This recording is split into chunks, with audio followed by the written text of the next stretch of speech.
On the wedding day, my fiancée let her male assistant sit in the lead car, claiming that he was prone to motion sickness, and I, the groom, was instead arranged to sit in one of the cars behind. Absolutely absurd. I couldn't even sit in my own wedding car. My future mother-in-law and future brother-in-law even tried to persuade me. A man should be generous. Don't nitpick over such trivial things, the guests whispered among themselves, while my rivals held up their phones, waiting to capture my humiliation. I let out a cold laugh and walked straight toward the red supercar parked by the roadside. I pulled open the passenger door and sat down. The woman in the driver's seat raised an eyebrow at me. What? Not getting married anymore? I fastened my seatbelt. Didn't you say you didn't want me marrying someone else? Let's get the license now. You dare? She curled her red lips into a grin, the engine roaring to life. Let's go. Who's afraid of who? Later, my ex-fiancée's entire family panicked. They didn't know that my childhood sweetheart was not only a rising tech tycoon, but also the largest investor in their company. And this wedding was merely the beginning of my counterattack. Chapter 1. At exactly 5 in the morning, I was jolted awake by a rapid knock on the door. Outside stood the styling team, fully prepared. 6 staff members filed in one after another and immediately started fussing over my face and hair. 3 hours later, I finally completed the transformation from sleepy-eyed and groggy to presentable and proper. Boss, you look great today, my assistant Leo said, handing me a cup of black coffee. The bridal convoy is ready. I stood in front of the hotel's floor-to-ceiling window, looking down at a row of Rolls-Royce wedding cars below. The lead car was an extended Phantom, adorned with extravagant flowers that looked especially dazzling in the morning light. Today was supposed to be the happiest day of my life, the day Angelica and I got married. Boss Chan, it's time to go, Leo reminded me. I adjusted my custom-made suit worth 6 figures and straightened my bow tie. The man in the mirror had sharp brows, bright eyes, and an imposing presence. Anyone would say the groom looked impressive. At the hotel entrance, guests had already begun to gather. I walked steadily toward the lead car, only to be stopped 3 steps away from the door. Wait, Angelica, wearing 10-centimeter Jimmy Choo wedding heels, blocked my way with her chin held high. You go sit in the car behind. I didn't react at first. What? Mario gets carsick. He has to sit in front, she said impatiently, flicking her hand. The diamond-studded wedding ring on her finger glittered in the sunlight. It's only a 10-minute ride, just bear with it. Only then did I notice her special assistant, Mario, already standing beside the lead car. He was dressed in a sharp suit, with a groomsman's boutonniere pinned to his chest. When he noticed me looking at him, Mario gave me a meaningful smile. Angelica, I said, forcing down my anger. Today is our wedding. You want the groom in the back car while your assistant rides in the lead wedding car with you. Mario cut in at just the right moment. Sorry about that, Boss Chan. It's an old problem of mine. Angelica's just looking out for me. As he spoke, he deliberately rubbed his temple, putting on a weak, fragile act. I laughed in disbelief. If you get carsick, sitting in the front magically fixes it. That's the wedding car. What kind of joke is it to put the assistant there? Angelica Lin frowned, her carefully drawn brows knitting together. Why are you being so petty? Mario has worked with me for 5 years. Work matters can come up at any time. Can't you be a little more understanding? I took a deep breath and turned toward Mr. and Mrs. Lin, who were chatting with relatives nearby. I had assumed her parents would side with me. After hearing me out, Mrs. Lin replied lightly, Augustine, Angelica is busy with work. You should be more accommodating. Her younger brother, Santiago, was even worse. He sneered outright, Augustine, you're being way too sensitive. It's just a car seat. Is it really worth making a fuss? Besides, my sister marrying you is already a blessing for your family. At that moment, I finally understood. This family had never taken me seriously. In their eyes, I was nothing more than a poor nobody who had married above his station. Back at the hotel entrance, Angelica was already pulling Mario into the lead car. The guests around us pointed and whispered, their voices overlapping. Several business partners who had never liked me were filming with their phones, laughing as they did. Looks like the kept man is finally exposed. Angelica doesn't even respect him. I heard this marriage was forced by the Chan family patriarch. No wonder he's not even allowed in the wedding car. Mario is the real love. Some people are just decorative props.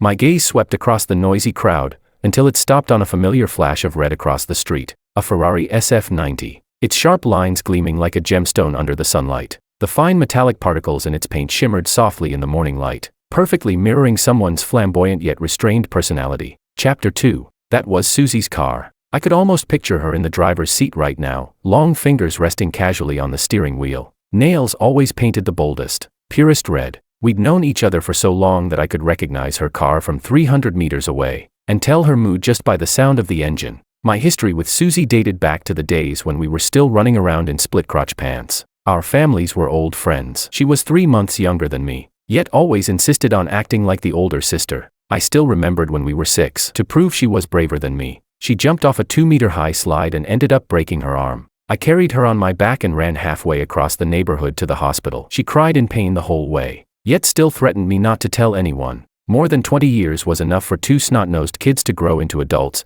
and enough for a simple bond to turn complicated. In college, she went abroad to study while I stayed in the country, separated by a 12-hour time difference. We still kept our weekly video calls. She loved showing me the new sports cars she bought late at night, while I'd send her photos of terrible cafeteria breakfasts early in the morning. At some point, without either of us realizing it, the feeling changed. Maybe it was the time she came back and hugged me at the airport, saying, "I missed you so much." Maybe it was when my startup failed and she wired me $20 million without asking a single question. Or maybe it was that drunken night when she leaned on my shoulder and said, "If we're both still single at 30, let's just settle for each other."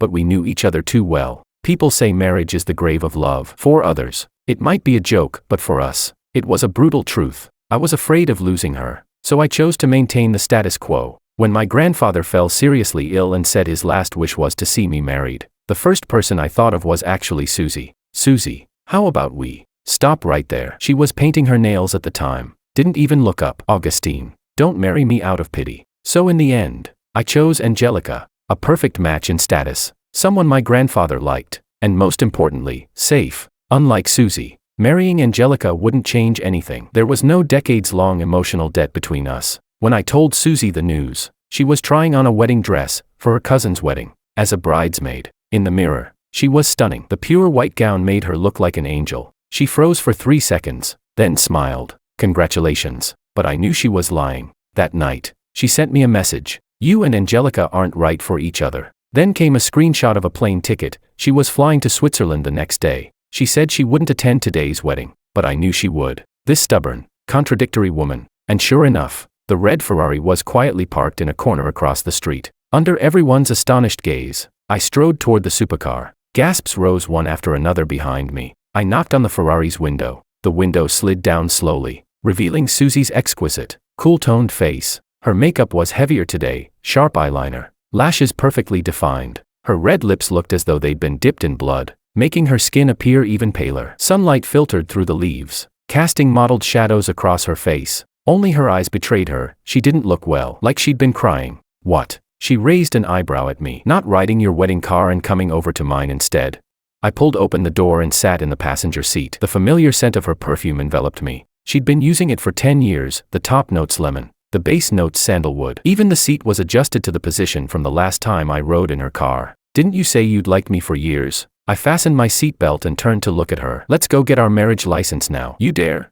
Her hand paused for a moment. Then she laughed. "Are you insane? Today is your wedding."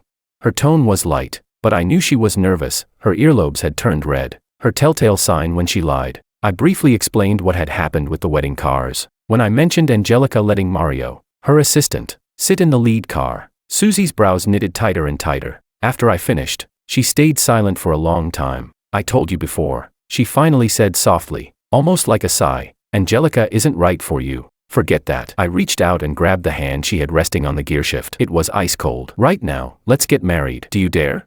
Susie turned her head and stared straight at me. Suddenly, her red lips curved upward as she slammed her foot down on the accelerator. The 5 million yuan supercar let out a thunderous roar. Like a beast awakening, the force slammed me back into my seat as the scenery outside blurred into streaks of color. "Let's go." Her voice was carried by the wind, fierce and reckless. "Marriage license it is. Who's afraid of who?"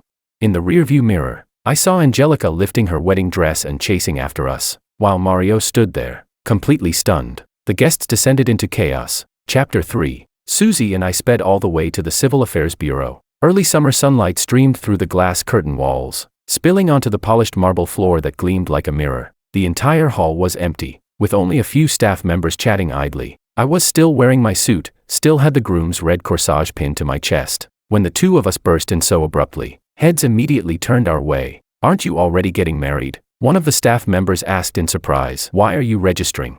I tore off the red corsage in one swift motion. "Not anymore."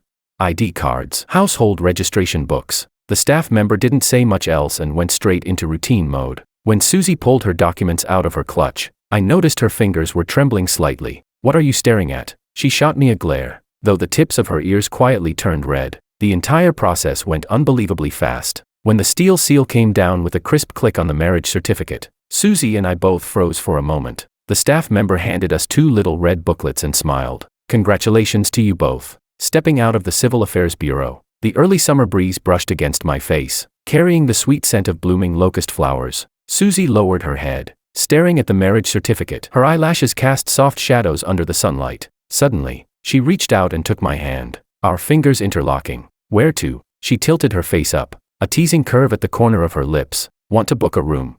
I nearly choked on my own saliva. "Isn't this moving a bit fast? We haven't even kissed yet." Susie's face flushed instantly, the pink spreading all the way down her neck. She stomped hard on my foot, yet still clutched the marriage certificate tightly. "We're legally married now."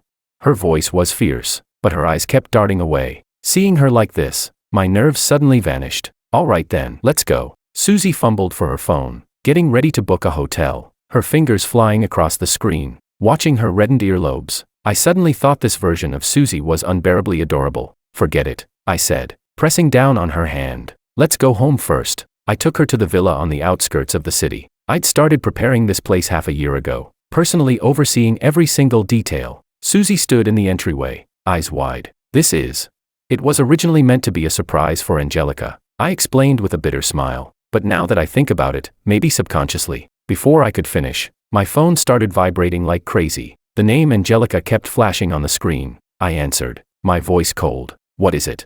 "Augustine, where are you?" Angelica's voice trembled with sobs. "The wedding is about to start. Everyone's waiting."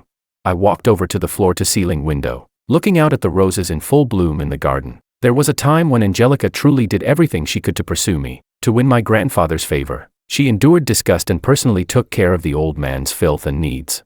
On the bund, she spent a fortune setting off 999 fireworks just to confess to me. And the craziest of all, despite her extreme fear of heights, she actually jumped from the world's highest bungee platform. All because of a joke I'd casually said, "If you jump, I'll make you my girlfriend." I still remembered that day when she came down from the platform. Her pants were soaked through, yet she forced a smile at me. "Augustine, you have to keep your word." I accepted her proposal, partly to fulfill my grandfather's wish, and partly, perhaps I was moved by her persistence. I thought marriage was just a formality. Living with someone who loved me didn't sound so bad. But after the engagement, Angelica gradually revealed her true colors. Her ambiguous relationship with Mario. I saw it all and simply couldn't be bothered to argue. But today, she humiliated me in public at our wedding, forcing me to give up the wedding car for her assistant Mario. I could tolerate her in private, but I could not accept being disgraced in front of so many people, especially on my wedding day. "Angelica," I cut off her sobbing. "We're done. You wouldn't even let me sit in the lead wedding car. This marriage has no damn point. I'm not getting married anymore." On the other end of the line came rapid, uneven breathing. Angelica clearly hadn't expected me to be this decisive. "Augustine, how can you be so uncompromising?" Her voice shot up, sharp with hysteria. "I'm already marrying you. What more do you want?" I let out a cold laugh. In my mind flashed the smug look on her face that morning as she linked arms with Mario and got into the wedding car. She thought I'd swallow it like always. Thought I'd keep playing the role of the perfect groom for the sake of appearances. But she was wrong. I could tolerate her willfulness in private. I could overlook her ambiguous relationship with Mario. But I would never accept being humiliated like that, on the most important day of my life, in front of all our friends and family. "That's enough." I cut her off again, my finger hovering over the hang-up button. "From the moment you let Mario get into the wedding car, it was over between us." Almost immediately, her parents called. The flashing number on the screen looked like a death warrant. I hung up without hesitation. A soft chuckle sounded behind me. Susie was leaning against the stair railing. Sunlight streamed through the floor-to-ceiling windows, outlining her figure in a gentle glow. "You're really busy today." "Huh?" She tilted her head, a teasing smile tugging at her lips. I turned toward her, suddenly reached out, and tickled her at the waist, right at the spot she'd been afraid of since childhood. Susie yelped and jumped, her whole body springing into the air as 2 bright patches of red bloomed on her face. "Augustine, what are you doing?" she shouted, dodging and laughing at the same time, her voice carrying a long-lost hint of coquettishness. "Beg for mercy." I deliberately tickled her again, watching her curl up into the corner of the sofa like a startled rabbit. After more than 20 years, that weakness hadn't changed at all. I was wrong. I was wrong. Susie laughed until tears spilled out, her hair falling messily against her flushed cheeks. She raised her hands defensively, her eyes shimmering with moisture. This version of her was nothing like the tomboy from my memories. I stopped, Only then did I realize how close we were, so close I could count her eyelashes. The faint scent of her perfume lingered at my nose, the most familiar smell in my memory. Susie seemed to sense the shift as well. The blush on her face spread all the way to her ears, even her breathing turning careful and shallow.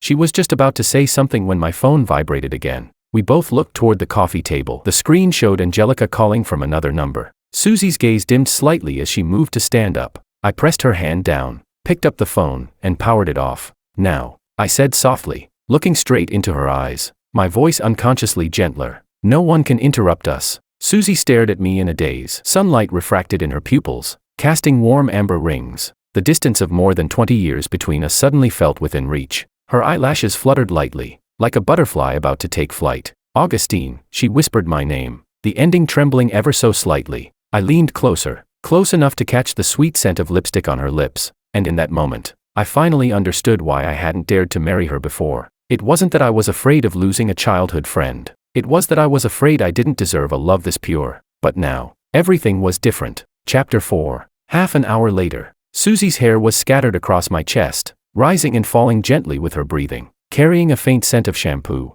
I looked down at her and found her tracing slow circles over my heart with her fingertips, her lashes casting soft shadows in the moonlight. "Does it hurt?" she asked suddenly, her fingers brushing the bite mark she'd just left on my shoulder. I smiled and shook my head, pulling her closer into my arms. Her skin was warm and smooth, like the finest silk. Neither of us said it out loud, but the earlier awkwardness and tentative exploration had already said everything. Turns out, all these years, we'd both been saving our most precious first time for each other. "Augustine." Susie propped herself up, the moonlight outlining the graceful curve of her shoulders. "You and Angelica, there really wasn't." "There wasn't," I said without hesitation. "Marriage to me was just a task, something I did to fulfill my grandfather's wish." I paused, brushing my fingers over her cheek. "If I couldn't marry you, then marrying anyone else would have been the same." Susie's eyes instantly reddened. She lowered her head and bit down hard on my chest, hard enough to make me suck in a sharp breath. "Bastard." Her voice trembled with a sob. "If you'd said that earlier, I would never have let you marry someone else."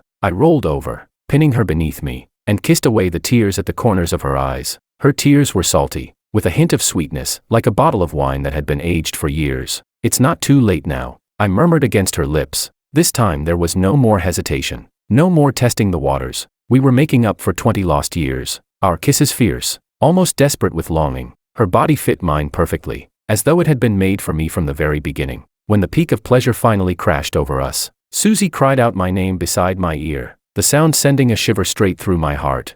Afterward, she curled up in my arms like a well-fed cat. I gently stroked her smooth back, feeling her steady breathing. "Augustine," she said suddenly, laughter in her voice. "What do you think Angelica would do if she knew about us?" "She deserves it." I kissed the top of her head. From the moment she let Mario get into the wedding car, she should have known this was coming. Susie laughed out loud, her fingers tracing circles over my abs. "So what now? The whole city knows you ditched your wedding." "Good." I tightened my arm around her. "Let them all know that I, Augustine, married Susie, the only woman I've ever loved in 20 years.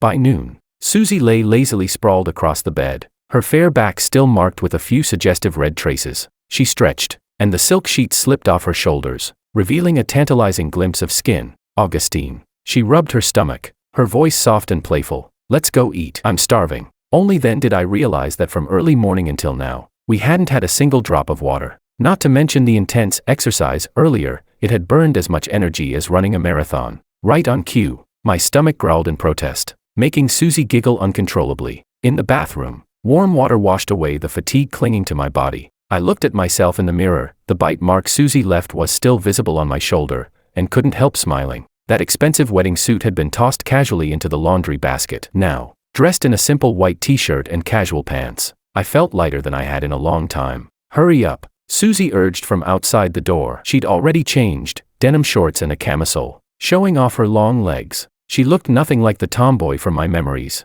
Once we were in the car, Susie buckled up and tilted her head at me. "So, where are we eating?"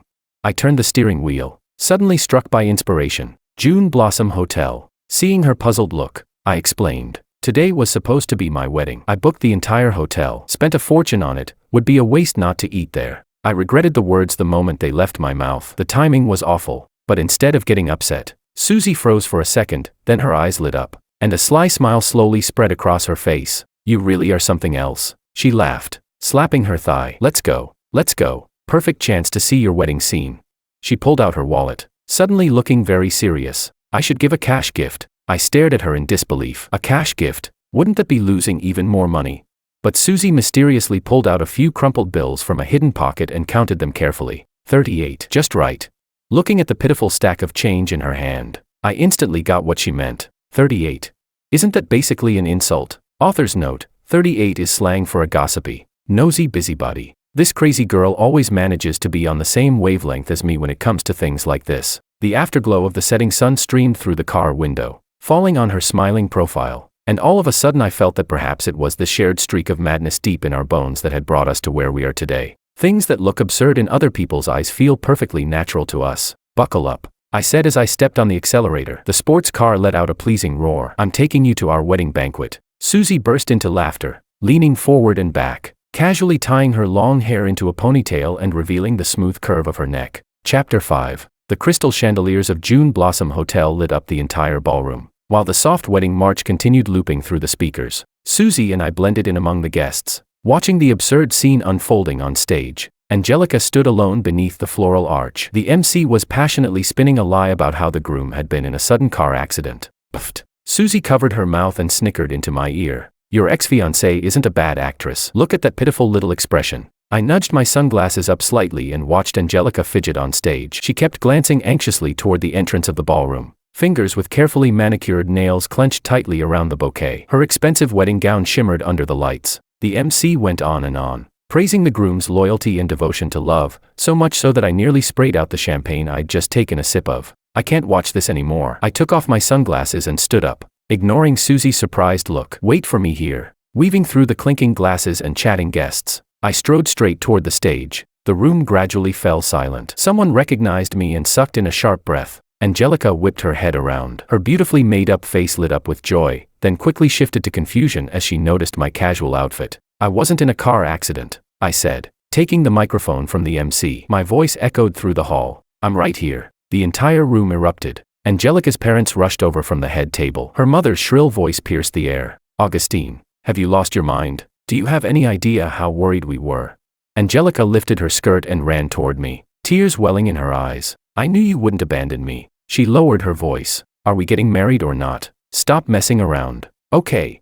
I took a step back, avoiding the hand she reached out, and swept my gaze over the packed ballroom. Thank you all for taking the time to attend my wedding, I said into the microphone, my tone eerily calm. But unfortunately, I have to inform everyone that my engagement to Angelica has been cancelled. The ballroom instantly exploded with noise. The reason is very simple, I continued. Even on my wedding day, I wasn't allowed to sit in the lead wedding car. She insisted on sitting there with her assistant instead. Since that's the case, I'll grant them their wish. I glanced toward the corner, where Mario stood frozen, his face deathly pale. Angelica finally snapped back to reality, her delicate features twisting in disbelief. Augustine, what do you mean by that? I ignored her shrill voice and turned back to the guests. Today's banquet is on me. Please eat well and drink freely. Only then did people really notice my outfit, plain t-shirt and jeans, completely out of place at such a lavish wedding. The murmurs slowly shifted into criticism directed at Angelica. Fingers began pointing, and whispers about her relationship with Mario spread through the room. Augustine, are you crazy? Angelica grabbed my arm tightly, unwilling to let go. All this over something so small. Do you know how much I've sacrificed for you? Her voice suddenly rose, tinged with tears. I turned down invitations to Paris Fashion Week, rejected Milan runway shows, all to prepare for this wedding. I coldly pulled my arm free and looked at her. Her carefully styled curls were coming undone, and creases had formed in her expensive custom gown from all the frantic movement. The woman I once thought elegant and composed now looked more like a street shrew throwing a tantrum. A small thing. I let out a soft laugh, my eyes flicking toward Mario in the corner. Letting your assistant take the lead seat in the wedding car is a small thing. Do you take me for an idiot? What nonsense are you talking about? Angelica suddenly raised her voice and turned to the guests. Everyone, don't listen to him. Mario and I are purely professional. He just takes good care of me, buys me gifts and things. And you, Augustine, you never even gave me a decent Valentine's Day present. Chapter 6. I was genuinely taken aback. On every holiday and special occasion, when had I ever failed to give her gifts? And now she was claiming I'd never given her anything. I glanced at Mario. His gaze froze for a split second. Under everyone's eyes, he started rubbing his hands nervously. That small gesture only confirmed my suspicion. I spoke slowly and clearly. making sure every word reached everyone present. Last Valentine's Day, I spent 280,000 yuan at auction on that limited edition Hermes crocodile skin bag, and asked Mario to deliver it to you. And on your birthday, I had a Patek Philippe custom made through a friend in Switzerland. Your initials were engraved on the dial. As long as it was a holiday, I never missed a single one. Mario suddenly rushed forward. Angelica, don't listen to his nonsense. Enough already, let's not talk about this. Fine beads of sweat broke out on his forehead. Shut up, I snapped, cutting him off. Do you want me to pull up the bank transfer records? Last Qixi festival, I transferred 150,000 yuan to you and told you to buy that Cartier diamond necklace. I still have the receipts for the gifts I bought before. Want me to check the boutique sales records too? If I'm not mistaken, you pocketed all those gifts yourself, didn't you? Mario's legs began to tremble. He looked toward Angelica for help, only to find her staring at him with an unfamiliar, distant gaze. The assistant who had once been all meek and obedient in front of Angelica now stood exposed. Every layer of disguise stripped away. Angelica Lin let out a shrill scream. Mario, how dare you? She lunged forward, hand raised to strike him, but her parents hurriedly held her back. The entire banquet hall descended into chaos. Guests began whispering among themselves. My God, so Miss Lin's assistant has been skimming gifts all this time. No wonder she always complained at gatherings that Boss Chan wasn't romantic. The nerve on that assistant. I watched the farce coldly, surprised at how calm I felt. Augustine, Angelica's voice suddenly softened, filled with an unprecedented humility. I was wrong. I really didn't know. I had no idea it was like this. Her tears ruined her carefully done makeup. It was all that bastard Mario's fault. I shook my head lightly. It doesn't matter anymore. That single sentence seemed to give her hope. Her eyes lit up. Then can we still get married? Let's pretend today never happened. I promise from now on. I slowly withdrew my hand and pulled out the marriage certificate from the inside pocket of my jacket. It was still warm from my body. The bright red cover was blinding under the lights, the gold-embossed words marriage certificate gleaming sharply. I'm afraid not, I said softly, but the entire hall fell silent. Because I'm already married. Angelica's expression froze completely. Let me introduce her, I said, looking toward Susie in the crowd. She was leaning against the champagne tower, a spectator's smile playing at her lips. This is my wife, I continued, my voice unconsciously gentler. My childhood friend. We just registered our marriage today. I believe Susie and I are far more suited to walk into marriage together. Angelica let out a scream that barely sounded human. She lunged for the marriage certificate, and when she saw the photo of Susie and me printed inside, her body seemed to lose all strength as she collapsed to the floor. No, impossible, this can't be, she muttered to herself. Her meticulously styled hair had completely fallen apart. Her expensive headpiece lay on the floor, unnoticed. The banquet hall exploded. Angelica's parents rushed forward to snatch the marriage certificate, and security hurried in to block them. Behind me came Angelica's hysterical curses and the sound of shattered glass, but none of it had anything to do with me anymore. I strode straight to Susie and, under everyone's gaze, took her hand. Wife, let's go home, I said quietly. Susie tiptoed closer and laughed softly into my ear. Boss Chan, quite the spectacle, running from your wedding and making this big a scene. I squeezed her palm. Wasn't that exactly what you wanted? 38 yuan in gift money, and you got to watch a show this grand. As we walked out of the hotel, the night breeze brushed against us. Suddenly, Susie turned around, wrapped her arms around my neck, and kissed me passionately beneath the star-filled sky. Happy wedding day, Mr. Chan, she said, mischief sparkling in her eyes. Now the whole city knows, the lady of Donghubei Villa has changed. I wrapped an arm around her waist, feeling the warmth and reality of her in my arms. At that moment, I found myself grateful for Angelica's stupidity. If not for what she'd done today, I might never have realized that the most beautiful love had always been within my reach. My future was right here, holding my arm as we walked toward the sports car parked by the roadside. Oh, right. Susie suddenly stopped and pulled an exquisite gift box from her bag. A wedding present. I opened it to find a Patek Philippe watch inside. On the back of the dial were engraved our names and today's date. I was originally planning to give it to you at your wedding, she said, blinking slyly. Guess it works even better as a wedding gift now. I burst out laughing and pulled her into my arms. This was my Susie, my childhood friend who never failed to surprise me. And now, she was my wife. Chapter 7. The next day, early morning, I arrived at Angelica's apartment. Standing at the door, looking at a space that had once felt familiar, I now felt nothing but estrangement. The living room was still decorated with remnants from yesterday's wedding. Balloons and streamers drooped lifelessly, like the wreckage of an absurd marriage. Augustine, you heartless bastard. Mrs. Lin's shrill voice rang out from the bedroom. She rushed toward me in her slippers, fury written all over her carefully maintained face. "Our Lin family has treated you well, this is how you repay us." Mr. Lin followed with a dark expression. His robe was wrinkled, clearly the result of a sleepless night. "All because you weren't allowed to sit in the lead wedding car. You're going to destroy the relationship between our two families over something so trivial." I calmly set my suitcase down. The metal wheels made a crisp sound against the floor. The sound seemed to jolt Angelica, who had been hiding in the bedroom. She suddenly shoved the door open and rushed out. She looked terrible, eyes swollen like peaches, her expensive silk nightgown rumpled, hair a tangled mess. She was nothing like the radiant bride from the day before. "Augustine," her voice was hoarse, deliberately softened. "Do you really have to be this heartless?" She tried to move closer, the smell of alcohol from the night before still clinging to her. "I know I was wrong. There's really nothing between Mario and me." I stepped aside, avoiding the hand she reached out, and walked straight into the walk-in closet. My suits were still hanging neatly inside. I pulled my clothes down and tossed them into the suitcase. Movements clean and decisive. "Augustine." Angelica suddenly raised her voice. "Aren't you afraid I'll really end up with Mario?"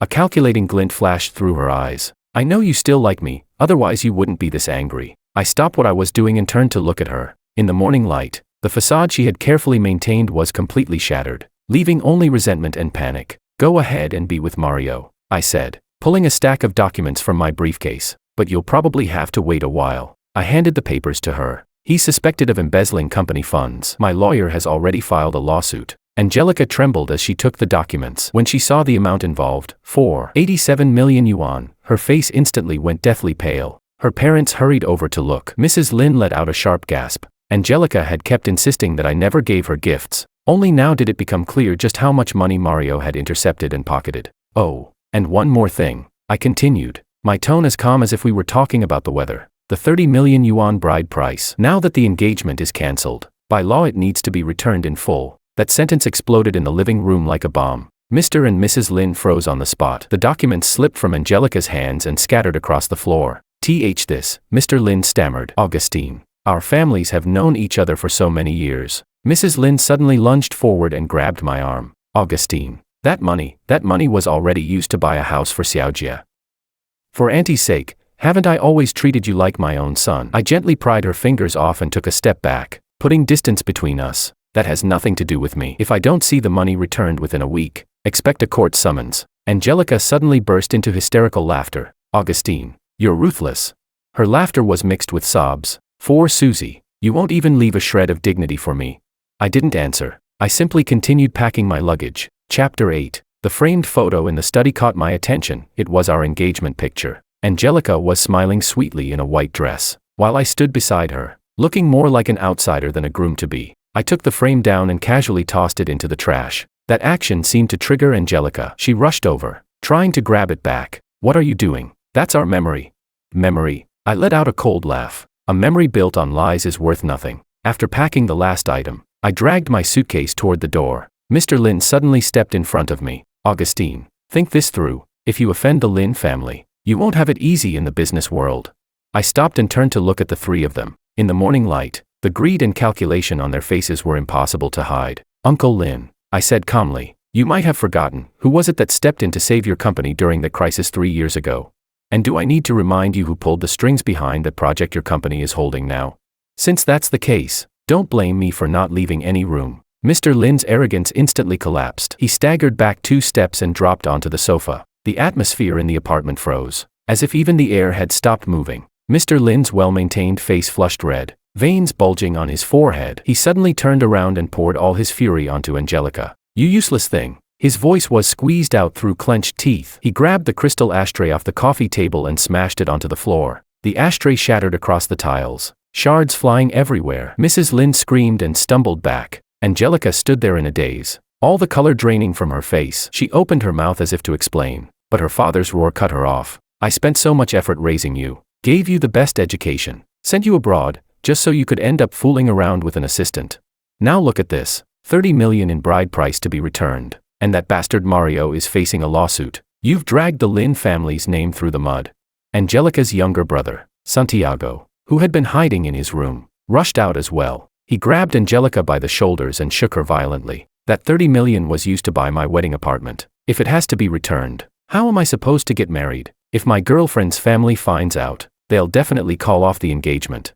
Angelica was shaken so hard she could barely stand. Her carefully styled hair fell messily across her face. Suddenly, she burst into hysterical laughter, the sound edged with something chilling and unhinged. Ha ha ha, now you're all blaming me. She flung her brother's hands away and staggered back a few steps. Who was it whispering in my ear every day that Mario was better than Augustine? Who told me to keep 2 men at once so I could squeeze out more benefits? Mr. Lin's face darkened even further. He raised his hand to strike her, but Mrs. Lin clung to him desperately to stop him. That sentence completely enraged Santiago. The spoiled young heir lunged forward and grabbed Angelica by the hair. You bitch, you screw yourself over and drag me down with you. Ah. Angelica let out a piercing scream. She fought back viciously, her long nails raking straight across her brother's face. Several bloody scratches instantly appeared on Santiago's cheek. He howled in pain. Mr. and Mrs. Lin rushed forward to break them apart, but the 2 out-of-control siblings knocked them around in the chaos. The living room descended into total mayhem. An invaluable vase toppled and shattered. The expensive leather sofa was torn open, and Mrs. Lin's carefully collected crystal ornaments lay smashed across the floor. I stood by the door, watching the farce coldly. Once upon a time, this family, glossy and respectable on the surface, had seemed perfect in my eyes. Now, every layer of pretense had been ripped away, exposing the ugliness beneath. I said nothing, simply lifted my suitcase. That movement seemed to shatter Angelica's last sliver of hope. The light in her eyes died instantly. Mr. Lin suddenly rushed up to me. Gone was his earlier rage, his face now plastered with a fawning smile. Augustine, look, can we talk this over again? We can return the bride price slowly, or maybe let Angelica go apologize to you. I looked at him and found it absurd. For money, the Lin family was willing to throw away even their last shred of dignity. Uncle Lin, I said, gently pushing his hand off my shoulder. See you in court. With that, I turned and walked straight toward the elevator without looking back. Behind me came Angelica's hysterical crying, Santiago's furious curses, and Mr. Lin's enraged shouting. As the elevator doors closed, all those sounds were finally sealed outside. Chapter 9. The elevator descended slowly. I watched my own reflection in the mirrored wall. A 3-year relationship had ended in such an absurd way, yet I felt unexpectedly light. Stepping out of the apartment building, the early summer sunlight fell warmly on my shoulders. I took a deep breath. The air smelled of flowers and greenery, not the suffocating heaviness of that apartment just moments ago. My phone vibrated right on cue. A message from Susie popped up. Done yet? I've prepared a surprise for you at Donghu Bay. I couldn't help smiling as I replied. On my way. Please don't tell me you replaced all my suits with casual wear again. She replied instantly with a tongue-out emoji, followed by another message. What's in the closet is way more exciting than that. The ornate iron gates of the Donghu Bay villa slowly opened. As my sports car rolled into the private driveway, the setting sun wrapped the entire lakeside villa in a golden glow. Through the floor-to-ceiling windows, I saw Susie barefoot on the Italian-imported cashmere rug, holding up a champagne glass toward me. After parking, I took the steps 2 at a time. The fingerprint lock clicked open. The moment I pushed the door inside, the scent of roses enveloped me. Red roses airlifted from Ecuador filled the living room. Every bloom opened to perfection. Welcome home, Mr. Chan. Susie leaned against the spiral staircase, wearing nothing but one of my white dress shirts. The hem barely reached the tops of her thighs. She swirled the champagne in her hand, the amber liquid rippling seductively in the crystal glass. I loosened my tie, my Adam's apple bobbing unconsciously. This is the surprise you mentioned? Why the rush? She blinked mischievously, cherry red nails pointing upstairs. There's a much bigger surprise in the master bedroom. I practically ran up to the 2nd floor, pushing open the walnut door. The first thing I saw was the king-size wedding bed. Wait, why were the sheets such a loud, scandalous yellow? Before I could process that, my attention was completely seized by what stood in the corner. Half of what used to be my walk-in closet had been transformed into a display that made my blood heat instantly. More than a dozen outfits in different styles hung neatly in garment covers, glowing subtly under soft spotlights. Like it. Susie appeared behind me without a sound, her warm breath brushing my ear. Flight attendant, nurse, police officer, student look, oh, and your favorite, office lady, she deliberately added in a syrupy voice.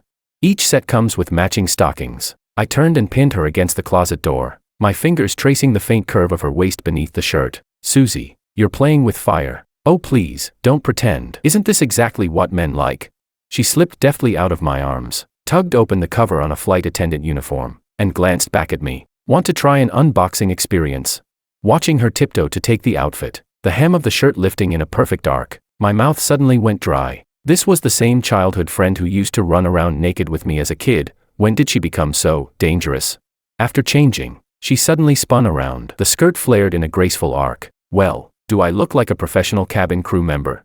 My gaze locked onto the curve of her hips wrapped in the pencil skirt, and I suddenly understood why some people were willing to spend a fortune on first-class tickets. This wasn't a uniform. It was a walking hormone generator. Ladies and gentlemen, welcome aboard Augustine Airlines. Susie's voice shifted into a perfect broadcast tone. This flight is about to enter a period of turbulence. Please fasten your seatbelts. Chapter 10. I scooped her up by the waist and tossed her onto the bed. She burst into laughter as she struggled, the uniform cap tilting askew, a few loose strands of hair sticking to the corner of her lips glossed with shine. The sight suddenly took me back to when we were 15, sneaking wine in the old house's attic and getting caught by her mom. She'd laughed just as carefree back then. Be serious, Captain Augustine. She suddenly put on a stern face, though her fingers traced my tie in an unmistakably flirtatious way. According to aviation regulations, passengers are not allowed to harass crew members. I lowered my head and bit onto the golden name badge on her uniform, mumbling, "Then punish me with a lifetime flight ban." Another memory flashed through my mind, back in school, when she tutored me in math. How did I never notice that every glance she gave back then was already full of mischief?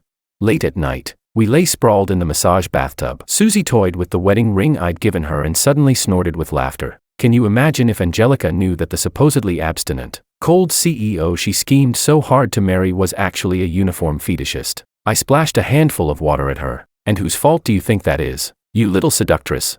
Oh, please. She turned and straddled my lap, her wet shirt clinging to her body. Back in middle school, who was it that got caught by the dean sneaking a peek under my school uniform skirt?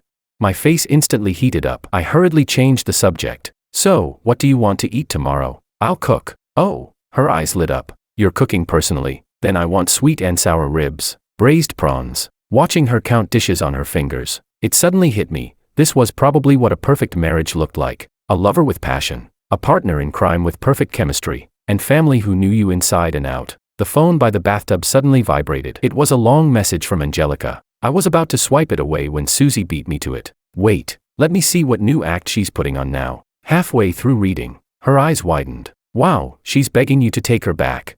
Then she curled her lips in disdain. Bit late for that, isn't it?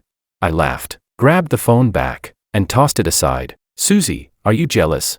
Jealous? She suddenly stood up in the water, splashing everywhere. Just wait. I'm going to change into the nurse outfit right now, guaranteed to wipe every other woman right out of your mind. Watching her bare feet disappear toward the walk-in closet, I leaned back against the tub and laughed silently. Outside the floor-to-ceiling windows, the night waves of East Lake shimmered with moonlight like scattered silver. This was the life I wanted. Wine, moonlight, and someone willing to be crazy with me for a lifetime.